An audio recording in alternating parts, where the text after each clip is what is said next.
site de Webcam Live réservé aux adultes. Brigitte Lahaie, Sud Radio, le Love Conseil. Alors, Eric Haller, on va parler de la prostate, mais on va pas parler de la prostate par rapport aux soucis médicaux. C'est pas le but, c'est pas mon but. Moi, je suis pas médecin, mais plutôt du plaisir voluptueux que celle-ci peut provoquer. Et très souvent, ce que les hommes ne savent pas, c'est que l'éjaculation est provoquée en amont par une contraction de la prostate qui va donc véhiculer le sperme. Enfin, en tout cas, c'est elle qui envoie le sperme.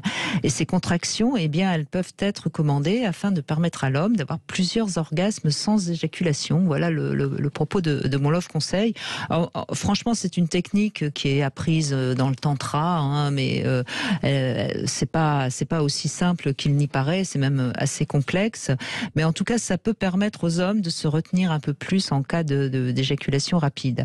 Donc en fait, ça veut dire quoi? Ça veut dire que les hommes pourraient apprendre à mieux ressentir les contractions de leur prostate.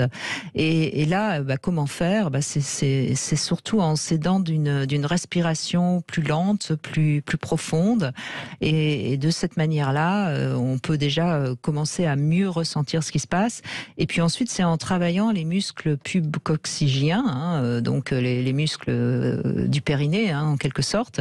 Et c'est à ce moment-là qu'on obtient particulièrement d'excellents résultats. Mais en fait, c'est pas très simple de travailler seul.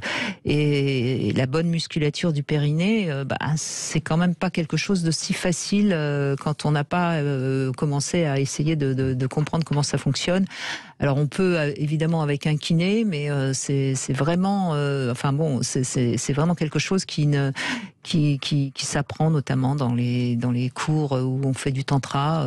Mais encore une fois, il y a beaucoup de je ne vais pas dire de charlatans, mais dans le tantra, on sait aussi qu'il y a beaucoup de personnes qui ne sont pas réellement aptes à donner les informations. Donc c'est complexe tout ça, mais en respirant mieux, en travaillant ces muscles pubcoccygiens, on obtient de vrais résultats?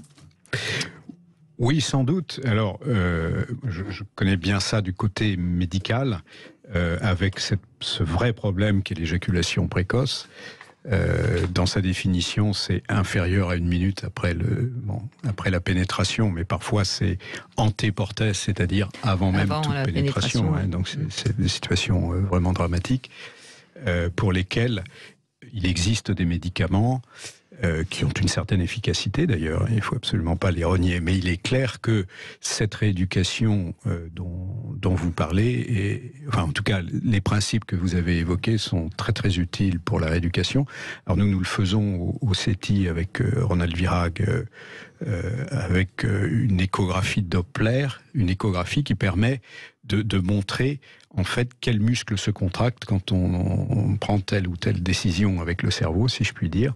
Et donc ça permet d'explorer son corps et de le connaître davantage. Alors on ne le fait pas dans la version récréative, on pourrait tout à fait imaginer que ça puisse se faire dans ce sens, mais en tout cas la meilleure connaissance, la meilleure perception par les hommes des contractions des multiples muscles, parce qu'il y en a beaucoup, qui constituent le plancher pelvien et la base des corps caverneux, eh bien cet apprentissage est sûrement extrêmement important. Oui.